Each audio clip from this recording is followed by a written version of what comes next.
ಇಂಡಿಯಾದಲ್ಲಿ ಯಾವ ರೀತಿ ಈ ಸ್ಕೋಪ್ಗೆ ಅರ್ಥ ಬರೋದಾದ್ರೆ ಈಗಿನ ಪರಿಸ್ಥಿತಿ ಆಗಿದೆ ಅಂತ 2030ರಲ್ಲಿ ಪರ್ ಪರ್ಸನ್ ಇದು ಇನ್ಕಮ್ ಏನಿದೆ ಅದು 70% ಗ್ರೋ ಆಗುತ್ತಂತೆ ಇನ್ನು ಬರುವ 6 ವರ್ಷದಲ್ಲಿ. ಮ್ಯೂಚುವಲ್ ಫಂಡ್ ಇಂಡಸ್ಟ್ರಿ ಬೇರೆ ಬೇರೆ ದೇಶಗಳಿಗೆ ಹೋಲಿಸ್ಕೊಂಡ್ರೆ ನಮ್ಮ ದೇಶದಲ್ಲಿ ಯಾವ ಹಂತದಲ್ಲಿದೆ ಅಂತ? ಜರ್ಮನಿಯಲ್ಲಿ ಪಾಪ್ಯುಲೇಷನ್ 8.3 ಕ್ರೋರ್ಸ್ ಇದೆ, 15% ಪಾಪ್ಯುಲೇಷನ್ ಇನ್ವೆಸ್ಟ್ಮೆಂಟ್ ಮಾಡುತ್ತೆ. ಹಾಗೆಯೇ ಯುನೈಟೆಡ್ ಕಿಂಗ್ಡಮ್ ಅಲ್ಲಿ 33% ಆಫ್ ದ ಪಾಪ್ಯುಲೇಷನ್ ಸ್ಟಾಕ್ ಮಾರ್ಕೆಟಲ್ಲಿ ಇನ್ವೆಸ್ಟ್ಮೆಂಟ್ ಮಾಡುತ್ತೆ. ಸೊ ಹಾಗೇನೆ ಇದು mutual fund AUM versus GDP ಅಂತ ಹೇಳಿ ಮಾಡಿದೀವಿ. ಬೇರೆ ದೇಶಗಳ GDP ಅಂದರೆ ಗ್ರಾಸ್ ಡೊಮೆಸ್ಟಿಕ್ ಪ್ರೊಡಕ್ಷನ್ ಅಂತ ಹೇಳ್ತೀವಿ, total income of the country ಅಂತ ಹೇಳ್ತೀವಿ. ಅದನ್ನು ಕಂಪೇರ್ ಮಾಡಿದ್ರೆ ಇಂಡಿಯಾ ಅಥವಾ ಭಾರತ ಜಸ್ಟ್ ಅಂಬೆಗಾಲು ಇಡ್ತಾ ಇದೆ.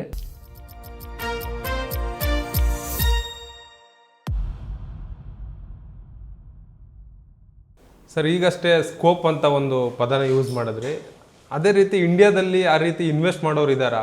ಇಂಡಿಯಾದಲ್ಲಿ ಯಾವ ರೀತಿ ಈ ಸ್ಕೋಪ್ಗೆ ಅರ್ಥ ಬರೋದಾದರೆ ಈಗಿನ ಪರಿಸ್ಥಿತಿ ಆಗಿದೆ ಅಂತ? ಓಕೆ, ಸೊ ನಾವು ಸ್ವಲ್ಪ ಡಾಟಾ ನೋಡ್ಕೊಂಡು ಮಾತಾಡೋಣ. ನನಗೆ ಆಲ್ವೇಸ್ ನಾನು ಡಾಟಾ ನೋಡ್ಕೊಂಡೇ ಮಾತಾಡೋದು. ಸೊ ಡಾಟಾ ಏನು ಹೇಳ್ತಾ ಇದೆ ಅಂತ ಹೇಳಿದ್ರೆ, ನೀವೇ ಒಂದು ministry of external affairs government of ಇಂಡಿಯಾದ ಒಂದು ವೆಬ್ಸೈಟ್ ಇದೆ. ಓಕೆ, ಅದರಲ್ಲಿ ಹೋಗಿ ನೀವು ನೋಡಿದ್ರೆ ಅದರಲ್ಲಿ ಫ್ರಂಟ್ ಪೇಜಲ್ಲಿ ಅವರು ಹಾಕಿದ್ದಾರೆ India's per capita income to grow by nearly 70% in 2030. ಅಂದರೆ 2030ರಲ್ಲಿ ಇಂಡಿಯಾದ್ದು ಪರ್ ಕ್ಯಾಪಿಟಾ ಇನ್ಕಮ್ ಅಂತ ಹೇಳಿದ್ರೆ ಪ್ರತಿಯೊಬ್ಬರ ಮನುಷ್ಯಂದು ಪರ್ ಕ್ಯಾಪಿಟಾ ಪರ್ ಪರ್ಸನ್ ಇದು ಇನ್ಕಮ್ ಏನಿದೆ ಅದು 70% ಗ್ರೋ ಆಗುತ್ತಂತೆ ಇನ್ನು ಬರುವ 6 ವರ್ಷದಲ್ಲಿ. ಓಕೆ, ನಾವು ಇದು ಯಾರು ಅಂತ ಹೇಳಿದ್ರೆ ಒಂದು IMF ಅಂಥೇಳಿ ಒಂದು ಆರ್ಗನೈಸೇಷನ್ ಇದೆ. ಸೊ ಹಾಗೆಯೇ ಒಂದು ಸ್ಟ್ಯಾಂಡರ್ಡ್ ಚಾರ್ಟರ್ಡ್ ಬ್ಯಾಂಕ್ ಇದೊಂದು ರಿಪೋರ್ಟ್ ಬಂದಿದೆ. ಎರಡೂ ರಿಪೋರ್ಟ್ಗಳಲ್ಲಿ ಇದು ಕಂಡು ಬರ್ತಾ ಇದೆ. ಸೊ ಇದರಲ್ಲಿ ಏನು ಹೇಳಿದ್ದಾರೆ ಅಂತ ಹೇಳಿದ್ರೆ, ನಾವು ಅರ್ಥ ಮಾಡ್ಕೊಳ್ಬೇಕಾಗಿರೋದು ಪರ್ ಕ್ಯಾಪಿಟಾ ಇನ್ಕಮ್ ಅಂದರೆ ಏನು.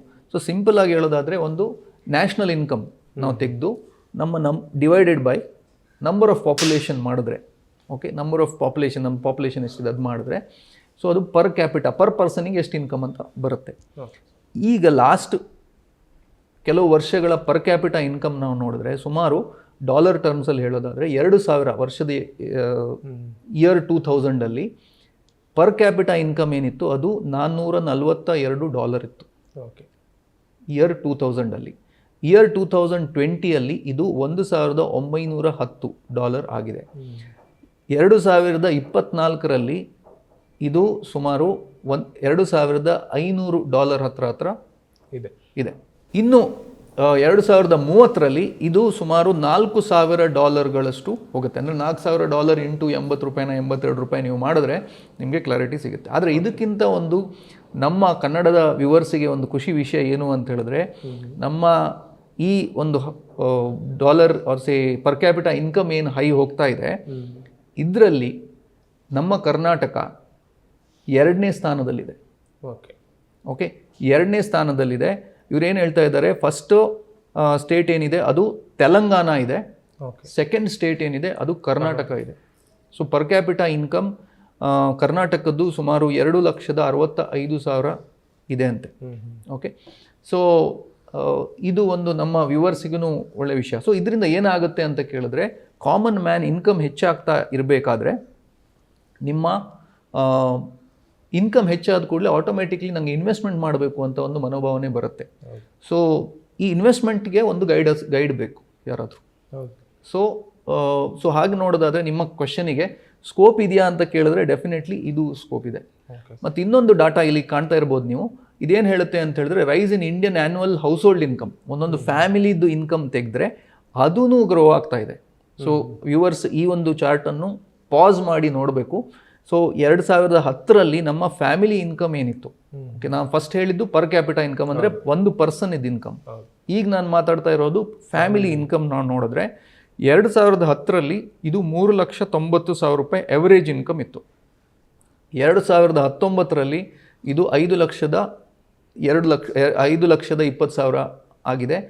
ಇನ್ನು 2030ರಲ್ಲಿ ಇದು 7 ಲಕ್ಷದ ಚಿಲ್ಲರೆ ಆಗ್ತಾ ಇದೆ. ಅಂತ ಹೇಳಿದ್ರೆ ನಮ್ಮ ಓವರಾಲ್ ಇನ್ಕಮ್ ಏನಿದೆ ಗ್ರೋ ಆಗ್ತಾ ಇದೆ. ತುಂಬ ಜನ ಎಣಿಸ್ಬೋದು, ಸರ್ ನಂಗೆ ಇಷ್ಟು ಇನ್ಕಮ್ ಇಲ್ಲ ಅಂಥೇಳಿ. ಬಟ್ ನೀವು ನೋಡಿ, ನಮ್ಮ ಪೇರೆಂಟ್ಸಿದ ಇನ್ಕಮ್ ನೋಡಿ, ನಮ್ಮ ಇನ್ಕಮ್ ನೋಡಿ. ಓಕೆ, ನಮ್ಮ ಪೇರೆಂಟ್ಸಿಗೆ ವರ್ಷಕ್ಕೆಲ್ಲಾದರೂ $15,000 ಸಿಕ್ಕಿದ್ರೆ ಅದೊಂದು ದೊಡ್ಡ ವಿಷಯ ಇತ್ತು. ಇವತ್ತು ಮಂತ್ಲಿ ಆವ್ರೇಜ್ ಇನ್ಕಮ್ ಏನಿದೆ ಅದು ತುಂಬ ಹೈ ಹೋಗಿಬಿಟ್ಟಿದೆ. ಸೊ ಹಾಗೆ ನಾವು ನೋಡಿದ್ರೆ ಓಕೆ, ಸೊ ನಮ್ಮದು ಇನ್ಕಮ್ ಲೆವೆಲ್ಸ್ ಹೆಚ್ಚಾಗ್ತಾ ಇದೆ. ಸೊ ಇನ್ಕಮ್ ಲೆವೆಲ್ ಹೆಚ್ಚಾದಾಗ ಡಿಸ್ಪೋಸಬಲ್ ಇನ್ಕಮ್ ಅಂತ ಹೇಳ್ತೀವಿ, ನಮ್ಮ ಹತ್ರ ಎಕ್ಸ್ಟ್ರಾಸ್ ಇರೋದು ಅದೂ ಇನ್ವೆಸ್ಟ್ಮೆಂಟ್ ಆಗುತ್ತೆ. ಸೊ ಇನ್ಕಮ್ ಹೆಚ್ಚಾಗ್ತಾ ಇದೆ, ಸೇವಿಂಗ್ ಹೆಚ್ಚಾಗುತ್ತೆ, ಇನ್ವೆಸ್ಟ್ಮೆಂಟ್ ಹೆಚ್ಚಾಗುತ್ತೆ. ಇನ್ವೆಸ್ಟ್ಮೆಂಟ್ ಗೈಡ್ ಯಾರಿದ್ದಾರೆ ಅವರಿಗೂ ಬಿಸ್ನೆಸ್ ಆಗುತ್ತೆ.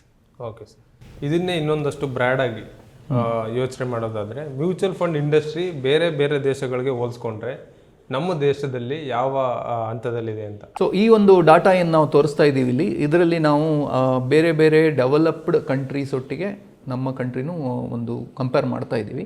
ಸೊ ಇದರಲ್ಲಿ ನಾವು US, Germany, China, United Kingdom, Japan, Indonesia, Australia, Brazil, so ಈ ಒಂದು ಸೆಟ್ ಆಫ್ ಕಂಟ್ರೀಸ್ ನಾವು ತಗೊಂಡು ನಾವು ನೋಡ್ತಾ ಇದ್ದೀವಿ. ಸೊ ಇದು ನಾವು ನೋಡೋದಾದರೆ ಇಲ್ಲಿ ನಿಮ್ಗೆ ಏನು ಕಾಣ್ತಾ ಇದೆ, ಒಂದು ದೇಶದ ಒಂದು ಸಿಂಬಲ್ ಏನಿದೆ ಅದ್ರ ಕೆಳಗೆ ಅಂತ ಹೇಳಿದ್ರೆ ನಮ್ಮ ಧ್ವಜದ ಕೆಳಗೆ ಏನು ಹಾಕಿದ್ದಾರೆ ಇದು USA, ಅದರದ್ದು 33 crores ಅಂತ ಏನು ಹಾಕಿದ್ದಾರೆ ಇದು ಅವರ ಪಾಪ್ಯುಲೇಷನ್. ಓಕೆ, ಹಾಗೆಯೇ ಇಲ್ಲಿ ಬ್ಲೂ ಅಲ್ಲಿ ಏನು ಕಾಣ್ತಾ ಇದೆ ಇದು percentage of people participating in stock market. Okay, ಇದು ಮ್ಯೂಚುವಲ್ ಫಂಡ್ ಥ್ರೂ ಇರ್ಬೋದು, ಸ್ಟಾಕ್ಸ್ ಇರ್ಬೋದು, ಯೂನಿಟ್ ಲಿಂಕ್ಡ್ ಇನ್ಶೂರೆನ್ಸ್ ಪ್ಲಾನ್ಸ್ ಇರ್ಬೋದು, ಬೇರೆ ಬೇರೆ ಇರ್ಬೋದು.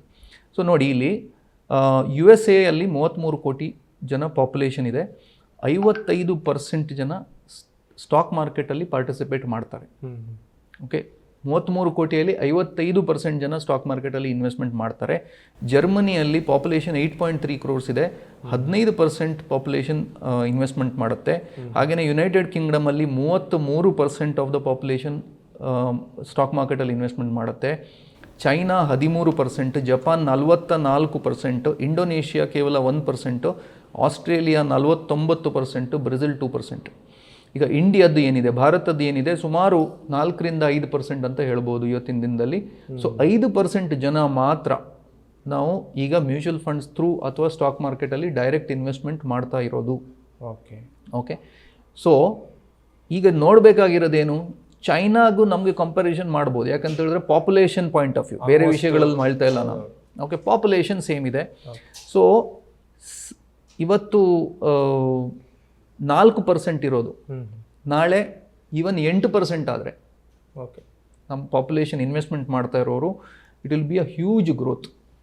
ಇದನ್ನು 10 ವರ್ಷ ಆದ್ರೂ ಅಡ್ಡಿಲ್ಲ, 10 ವರ್ಷದಲ್ಲಿ ಎಲ್ಲಾದರೂ ಅದು 8% ಡೆಫಿನೆಟ್ಲಿ ಆಗುತ್ತೆ. ನಿಮಗೆ ಈಗಲೇ ನೋಡಿರ್ಬೋದು ತುಂಬ ಯಂಗ್ಸ್ಟರ್ಸ್ ಇವತ್ತು ಸ್ಟಾಕ್ ಮಾರ್ಕೆಟ್ ಬಗ್ಗೆ ತುಂಬ ಕ್ಯೂರಿಯಾಸಿಟಿ, ಅವರಿಗೆ ಇನ್ವೆಸ್ಟ್ಮೆಂಟ್ ಮಾಡೋ ಬಗ್ಗೆ ತುಂಬ ಕ್ಯೂರಿಯಾಸಿಟಿ. ಅದಲ್ಲದೆ ಒಂದು ಮಿಡ್ ಏಜ್ ಜನ್ರೇಷನ್ ಏನಿದ್ದಾರೆ ಅವರು ನಮಗೆ ಒಂದು ಪ್ಲ್ಯಾನ್ ಮಾಡಬೇಕು, ನಮ್ಮದು ರಿಟೈರ್ಮೆಂಟ್ ಪ್ಲಾನಿಂಗ್ ಮಾಡಬೇಕು ಅಂಥೇಳಿ ಇನ್ವೆಸ್ಟ್ಮೆಂಟಿಗೆ ಬರ್ತಾ ಇದ್ದಾರೆ. FD ರೇಟ್ಸ್ ಒನ್ ಟೈಮಲ್ಲಿ 12% ಇತ್ತು, ಇವತ್ತು 7%ಗೆ ಬಂದಿದೆ. ಅದ್ರ ನಂತರ ಇನ್ನು ಬರೋ ವರ್ಷಗಳಲ್ಲಿ ಇನ್ನೂ ಕಡಿಮೆ ಆಗುತ್ತೆ ಅಂತ ಒಂದು ಆಪ್ಷನ್ ಇದೆ. ಸೊ ಹೀಗೆ ನೋಡಬೇಕಾದ್ರೆ ನಿಮಗೆ ಮ್ಯೂಚುವಲ್ ಫಂಡಲ್ಲಿ ಒಂದು ಸ್ಕೋಪ್ ವಿಷಯ ಅಲ್ಲ, ಸ್ಕೋಪ್ ಡೆಫಿನೆಟ್ಲಿ ಇದೆ, ಬಟ್ ಬೇರೆ ಆಪ್ಷನ್ಸ್ಗಳು ಕಡಿಮೆ ಇದ್ದಾವೆ ಇನ್ವೆಸ್ಟ್ಮೆಂಟ್ ಮಾಡಲಿಕ್ಕೆ ಮ್ಯೂಚುವಲ್ ಫಂಡ್ ಅಲ್ಲದೆ ಅಂತ ಹೇಳ್ಬೋದು. ಸೊ ಈ ಒಂದು ಪರ್ಸಂಟೇಜ್ ಏನಿದೆ ಇನ್ನು ಗ್ರೋ ಆಗುತ್ತೆ. ನನ್ನ ವಿಷಯ ಹೇಳೋದಾದರೆ, ನಾನು ಈ ಇಂಡಸ್ಟ್ರಿಯಲ್ಲಿ ಜಾಯ್ನ್ ಆಗಬೇಕಾದ್ರೆ 2003ರಲ್ಲಿ ಸೆನ್ಸೆಕ್ಸ್ 3500 ಇತ್ತು. ಆಗ ಟೋಟಲ್ ಇನ್ವೆಸ್ಟ್ ಮಾಡ್ತಾ ಇರೋರು, ಓಕೆ, ಇವತ್ತು ನಾನೇನು 4% 5% ಹೇಳ್ತಾ ಇದ್ದೀನಿ, ಆಗ 1% ಇತ್ತು. ಓಕೆ, 1% ಇದ್ದದ್ದು ಲಾಸ್ಟು 20 ವರ್ಷದಲ್ಲಿ 4% ಆಗಿದೆ ಅಂಥೇಳಿದ್ರೆ ಆಲ್ಮೋಸ್ಟ್ 4 times ಆಗಿದೆ. ಓಕೆ, ನಾವೀಗ ಮಾತಾಡ್ತಾ ಇರೋದು 2 times ಮಾತ್ರ, 4 ಇದ್ದದ್ದು 8 ಆದರೆ 10 ವರ್ಷದಲ್ಲಿ ಅಂತೇಳಿ. ಸೊ ಡೆಫಿನೆಟ್ಲಿ ಅದೊಂದು ಜಂಪ್ ಆಗುತ್ತೆ, ಅವೇರ್ನೆಸ್ ಹೆಚ್ಚಾಗ್ತಾ ಇದೆ. ನಮ್ಮಂಥವ್ರು ತುಂಬ ಜನ ಮಾತಾಡ್ತಾ ಇದ್ದಾರೆ ಟಿವಿಯಲ್ಲಿ. ಸೊ ಅದರಿಂದ ಅಲ್ಲಿ ಸ್ಕೋಪ್ ಬರುತ್ತೆ. ಸೊ ನಿಮ್ಮ ಕ್ವಶನಿಗೆ ಆನ್ಸರು ಹೇಗೆ ಇದೆ ಅಂದರೆ, ಕಂಪೇರ್ ಟು ಅದರ್ ವರ್ಲ್ಡ್ ನಮ್ಮ ಇಂಡಸ್ಟ್ರಿ ಹೇಗೆ ಗ್ರೋ ಆಗ್ತಾ ಇದೆ ಅಂತೇಳಿ. ಸೊ ಹಾಗೆಯೇ ಇದು mutual fund AUM versus GDP ಅಂತೇಳಿ ಮಾಡಿದ್ದೀವಿ. ಬೇರೆ ದೇಶಗಳ GDP ಅಂದರೆ ಗ್ರಾಸ್ ಡೊಮೆಸ್ಟಿಕ್ ಪ್ರೊಡಕ್ಷನ್ ಅಂತ ಹೇಳ್ತೀವಿ, total income of the country ಅಂತ ಹೇಳ್ತೀವಿ. ಅದನ್ನು ಕಂಪೇರ್ ಮಾಡಿದ್ರೆ ಇಂಡಿಯಾ ಅಥವಾ ಭಾರತ ಜಸ್ಟ್ ಅಂಬೆಗಾಲು ಇಡ್ತಾ ಇದೆ ಈ ಒಂದು ಇನ್ವೆಸ್ಟ್ಮೆಂಟ್ ಇಂಡಸ್ಟ್ರಿಯಲ್ಲಿ, ಒಂದು ಇಕ್ವಿಟಿ ಮಾರ್ಕೆಟ್ ಇಂಡಸ್ಟ್ರಿಯಲ್ಲಿ. ಇಲ್ಲಿ ನೀವು ಕಾಣ್ಬೋದು ನಮ್ಮದು GDP mutual fund AUM percentage to GDP ನಾವು ನೋಡಿದ್ವಿ, ನಮ್ಮದು 18% ಇದೆ. ವೆರಾಸ್ ಜಪಾನ್ 53% ಇದೆ, UK 60% ಇದೆ. ಹಾಗೆ ಬೇರೆ ಕಂಟ್ರಿಗಳನ್ನು ನೀವು ನೋಡ್ಬೋದು ಇಲ್ಲಿ. ಸೊ USA 123% ಇದೆ. ಓಕೆ, ಸೊ ನಾವು ಇನ್ನೂ ಸ್ಟಾರ್ಟ್ ಮಾಡ್ತಾ ಇದ್ದೀವಿ ಮಾತ್ರ. ಇದು ತುಂಬ ಸ್ಕೋಪ್ ಇದೆ ಈ ಒಂದು ಮಾರ್ಕೆಟಲ್ಲಿ, ಗ್ಲೋಬಲಿ ನಾವು ನೋಡಿದ್ರೂ ಹಾಗೆ. ಓಕೆ, ಸೊ ನಾವೀಗ ನಮ್ಮ ಬೇರೆ ದೇಶಗಳಿಗೂ ಭಾರತಕ್ಕೂ ಕಂಪೇರ್ ಮಾಡಿದ್ವಿ. ಆದರೆ ಭಾರತದಲ್ಲಿ ಇದರದ್ದು ಗ್ರೋತ್ ಹೇಗಿದೆ ಅಂತ ನಾವು ನೋಡಿದ್ರೆ, ಸೊ ಇದು ಡಾಟಾ ನಾನು ನಿಮಗೆ ತೋರಿಸ್ತಾ ಇದ್ದೀನಿ. ಇದು ಬ್ಲ್ಯಾಕ್ ಲೈನ್ ಏನಿದೆ, ಇದು SIP ನಾವು ಕಲೆಕ್ಟ್ ಆಗ್ತಾ ಇರೋದು ಲೈನ್ ಇದೆ. ಇದು ಬಾರ್ಸ್ ಏನು ಕಾಣ್ತಾ ಇದ್ದಾವೆ ಯೆಲ್ಲೋ ಕಲರ್, ಈ ಒಂದು ಡಾಟಾ, ಇದು ಟೋಟಲ್ ಅಸೆಟ್ ಅಂಡರ್ ಮ್ಯಾನೇಜ್ಮೆಂಟ್ ಅಂತ ಹೇಳ್ತೀವಿ. ಅಂತ ಹೇಳಿದ್ರೆ ಮ್ಯೂಚುವಲ್ ಫಂಡ್ ಕಂಪ್ನಿಗಳು, ಎಲ್ಲ ಮ್ಯೂಚುವಲ್ ಫಂಡ್ ಕಂಪ್ನಿಗಳು ಸೇರಿಸಿ ಅವ್ರು ಎಷ್ಟು ದುಡ್ಡು ಕಲೆಕ್ಟ್ ಮಾಡ್ತಾ ಇದ್ದಾರೆ ಅದ್ರ ಬಗ್ಗೆ. ಸೊ 2023ರಲ್ಲಿ ಭಾರತ ದೇಶದ mutual fund collection asset under management ಅಂತ ಏನು ಹೇಳ್ತೀವಿ ಅದು, ಸೊ 2023 ಏಪ್ರಿಲಲ್ಲಿ ನಾವು ಡಾಟಾ ತೆಗೆದು ನೋಡಿದ್ರೆ ಮ್ಯೂಚುವಲ್ ಫಂಡ್ ಇಂಡಸ್ಟ್ರಿದು ಸೈಜ್, ಅಂದರೆ ಟೋಟಲ್ ಇನ್ವೆಸ್ಟ್ಮೆಂಟ್ ಮಾಡಿರೋದು ಜನರು, ಅದು ಸುಮಾರು 41,61,000 ಕೋಟಿ ರೂಪಾಯಿ ಇತ್ತು. ಓಕೆ, ಏಪ್ರಿಲ್ 2023ಯಲ್ಲಿ. ನಾವು ಸೆಪ್ಟೆಂಬರ್ 2024 ಡಾಟಾ ತೆಗೆದು ನೋಡಿದ್ರೆ ಅದು 67 ಲಕ್ಷ ಕೋಟಿ ಆಗಿದೆ. ಅಂತ ಹೇಳಿದ್ರೆ ಸುಮಾರು 60% ಗ್ರೋತ್ ಆಗಿದೆ ಅಂತ ಹೇಳ್ಬೋದು. ಇದು ಒಂದು ತುಂಬ fastest growing. So mutual fund industry ಏನಿದೆ ನಮ್ಮ ಭಾರತದಲ್ಲಿ ಸುಮಾರು 19-20% ರೇಟಲ್ಲಿ ಗ್ರೋ ಆಗ್ತಾ ಇದೆ ಬಿಸ್ನೆಸ್. ಓಕೆ, ಇದು ತುಂಬ ಕಡಿಮೆ. ಎಲ್ಲ ಇಂಡಸ್ಟ್ರಿ ಲಿಸ್ಟ್ ತೆಗೆದ್ರೆ ಇದು ಮೈಟ್ ಬಿ ಇನ್ ಟಾಪ್ 5 ಇಂಡಸ್ಟ್ರಿಯಲ್ಲಿ ಬರ್ಬೋದು ಆ್ಯಸ್ ಎ ಇಂಡಸ್ಟ್ರಿ ಗ್ರೋತ್ ಆಗ್ತಾ ಇರೋದು. ಹಾಗೆಯೇ ರಿಟೇಲ್ ಇನ್ವೆಸ್ಟರ್ಸ್ ಏನಿದ್ದಾರೆ, SIP ಮೂಲಕ ಇನ್ವೆಸ್ಟ್ಮೆಂಟ್ ಮಾಡ್ತಾ ಇರೋರು, ಅದು ಏಪ್ರಿಲ್ 2023ಯಲ್ಲಿ 13,000 ಕೋಟಿ ಇತ್ತು. ಅದು ಈಗ ಬೆಳೆದು 24,000 ಕೋಟಿ ಆಗಿದೆ. ಇನ್ಫ್ಯಾಕ್ಟ್ ನಾನು ಲೇಟೆಸ್ಟ್ ಡಾಟಾ ಹೇಳೋದಾದರೆ ನಿಮಗೆ ಅದು 26,000 ಕೋಟಿ ಆಗಿದೆ. ಅಂತ ಹೇಳಿದ್ರೆ ಎವ್ರಿ ಮಂತ್, ಪ್ರತಿ ತಿಂಗಳು ನಮ್ಮಂಥವರು ರಿಟೇಲ್ ಇನ್ವೆಸ್ಟರ್ಸು ಸುಮಾರು 26,000 ಕೋಟಿ ತಿಂಗಳ ಮ್ಯೂಚುವಲ್ ಫಂಡ್ಸಲ್ಲಿ ಇನ್ವೆಸ್ಟ್ಮೆಂಟ್ ಮಾಡ್ತಾ ಇದ್ದಾರೆ. ಓಕೆ ಸರ್, ಇಷ್ಟೊತ್ತು ನಾವು ಬಹಳ ವಿಷಯಗಳ ಬಗ್ಗೆ ಚರ್ಚೆ ಮಾಡಿದ್ದೀವಿ. ಅದೇ ರೀತಿ ಕೊನೆಯದಾಗಿ ನಮ್ಮ ವೀಕ್ಷಕರಿಗೆ ಹೇಳೋದಾದರೆ ಏನು ಹೇಳ್ತೀರಾ ಸರ್? ಸೊ ಕೊನೆಯದಾಗಿ ಏನು ಅಂತ ಹೇಳಿದ್ರೆ, ಎಲ್ಲ ಬಿಸ್ನೆಸ್ ಎಲ್ರಿಗೂ ಸೂಟ್ ಆಗೋದಿಲ್ಲ. ಸೊ ನಿಮಗೆ ಫೈನಾನ್ಸ್ ಬಗ್ಗೆ ಇಂಟ್ರೆಸ್ಟ್ ಇದೆ, ನೀವು ಫೈನಾನ್ಷಿಯಲ್ ಇಂಡಸ್ಟ್ರಿಯಲ್ಲಿ ಇದ್ದೀರಾ ಅಥವಾ ಬರಬೇಕಂತಿದ್ದೀರಾ, ನಿಮಗೆ ಕಮಿಟ್ಮೆಂಟ್ ಇದೆ, ಪೇಷನ್ಸ್ ಇದೆ, ಆದರೆ ನಾವು ನಿಮಗೆ ಹೆಲ್ಪ್ ಮಾಡ್ತೀವಿ. ಸ್ಪೆಷಲಿ ನೆಕ್ಸ್ಟ್ 100 ಜನ ಯಾರು ಬರ್ತಾರೆ ಅವರಿಗೆ ನಾವು ಫ್ರೀ ಆಗಿ ಟ್ರೈನಿಂಗ್ ಕೊಡ್ತೀವಿ. ಅವರು ಕ್ಲಾಸಸ್ ಇರುತ್ತೆ, ಅವ್ರ ಕ್ಲಾಸಸ್ ಅಟೆಂಡ್ ಆಗಬೇಕು. ನಿಮಗೆ ಇದ್ರ ಬಗ್ಗೆ ಇಂಟ್ರೆಸ್ಟ್ ಇದೆಯಾದರೆ, ಜೆನ್ವಿನ್ ಆಗಿ ಇಂಟ್ರೆಸ್ಟ್ ಇದೆಯಾದರೆ, ನೀವು ಈ ಒಂದು ಕೆಳಗೆ ಗೂಗಲ್ ಫಾರ್ಮ್ ಇದೆ, ಈ ಒಂದು ವಿಡಿಯೋ ಡಿಸ್ಕ್ರಿಪ್ಷನಲ್ಲಿ ಅದನ್ನು ಫಿಲ್ ಮಾಡಿ ನಮ್ಮ ಸಿಬ್ಬಂದಿಗಳು ನಿಮಗೆ ಕಾಲ್ ಮಾಡ್ತಾರೆ, ಅವ್ರು ಗೈಡ್ ಮಾಡ್ತಾರೆ, ಅದ್ರ ಪ್ರಕಾರ ಮುಂದೆ ಹೋಗ್ಬೋದು. ಓಕೆ ಸರ್, ಇಷ್ಟೊತ್ತು ತಮಗೆಲ್ರಿಗೂ ಇನ್ವೆಸ್ಟ್ಮೆಂಟ್ ಇಂಡಸ್ಟ್ರಿನಲ್ಲಿ ಯಾವ ರೀತಿ ಡಿಸ್ಟ್ರಿಬ್ಯೂಟರ್ ಆಗಿ ತಿಂಗಳಿಗೆ ಲಕ್ಷಗಟ್ಟಲೆ ಹಣ ಗಳಿಸ್ಬೋದು ಅನ್ನೋದಕ್ಕೆ ಉದಾಹರಣೆಯಾಗಿ ಹಲವಾರು ವಿಷಯಗಳ ಬಗ್ಗೆ ನಮಗೆಲ್ರಿಗೂ ತಿಳಿಸ್ಕೊಟ್ಟಿದ್ದಾರೆ ಸರ್. ಇಷ್ಟೊತ್ತು ಕಾರ್ಯಕ್ರಮದಲ್ಲಿ ಬಂದು ಮಾತನಾಡೋದಕ್ಕೆ ತಮಗೆ ಧನ್ಯವಾದಗಳು ಸರ್. ಧನ್ಯವಾದ. ಮತ್ತಷ್ಟು ವಿಶೇಷ ವಿಡಿಯೋಗಳನ್ನು ನೋಡಲು ಮತ್ತು ಹೊಸ ವಿಡಿಯೋಗಳ ಬಗ್ಗೆ ತಿಳಿಯಲು eDina.com ಯೂಟ್ಯೂಬ್ ಚಾನೆಲ್ ಸಬ್ಸ್ಕ್ರೈಬ್ ಮಾಡಿ ಮತ್ತು ಬೆಲ್ ಐಕಾನ್ ಕ್ಲಿಕ್ ಮಾಡಿ.